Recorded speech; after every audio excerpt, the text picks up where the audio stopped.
నక్షత్రం గా అంటే ఒక గమనం, ఊగా అని అనగా ఆ నక్షత్రపు గమనం.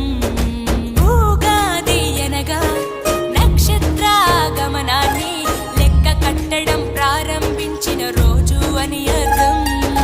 తెలుగు జాతికిది శ్రీకారం, ఇదే కొత్త మన సంవత్సరం.